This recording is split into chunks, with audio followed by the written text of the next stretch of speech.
जय श्री राधे। आनंद आशुलिपि पत्र का अंक 4, प्रतिलेखन संख्या 15, गति 120 शब्द प्रति मिनट। प्रारंभ करें। महोदय, आप जानते ही हैं कि अब तक जो शरणार्थी आए हैं उन सबको हम बसा चुके हैं। यद्यपि हमारा देश गरीब है और बाहर से भी हमें बहुत थोड़ी मदद मिली है, फिर भी हमने शरणार्थियों को बसाया है। जब धीरे धीरे हमारी सुरक्षा को खतरा बढ़ने लगा तो हमें इसकी चिंता हुई। पश्चिम बंगाल और पूर्वी बंगाल की सीमा पर हमारी ओर सीमा सुरक्षा बल था और पूर्वी बंगाल की ओर पूर्वी बंगाल या पूर्वी पाकिस्तान राइफल्स, लेकिन इसने अपना नाम बदल दिया और मुक्ति वाहिनी नाम रख लिया। पैरा। इसी समय पाकिस्तान ने अपनी सेनाओं को हमारी सीमाओं की तरफ बढ़ाकर तैनात कर दिया। पश्चिम में ये कश्मीर, पंजाब, राजस्थान और गुजरात की सीमा की ओर बढ़ आईं। जब पाकिस्तान की सेनाएं कश्मीर की सीमा पर पहुंच गईं तो हमने संयुक्त राष्ट्र संघ पर्यवेक्षकों का ध्यान इस तरफ खींचा।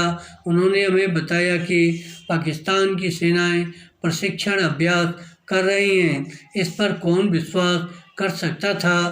क्या वह देश जो पाकिस्तान के 3 आक्रमणों का शिकार बन चुका हो, इस पर विश्वास कर सकता था? हमारे देश की सुरक्षा को खतरा बढ़ता गया, लेकिन फिर भी हमने 10 दिन तक कोई कार्रवाई नहीं की। पैरा। 10 दिन के बाद हमने भी अपनी सेनाएं सीमा की ओर बढ़ाईं। जब तक हमने अपनी सेनाएं अपनी सीमाओं की तरफ नहीं बढ़ाईं, छोटे बड़े किसी भी देश ने इस बात की तरफ ध्यान नहीं दिया कि पाकिस्तान की सेनाएं सीमाओं पर पहले से ही मौजूद थीं। उन्हें हमारे देश की सुरक्षा को उत्पन्न खतरे की कोई चिंता नहीं थी और नहीं इस बात की कि उन्हें इस बारे में कुछ करना चाहिए, क्योंकि इस बारे में कुछ नहीं बोला।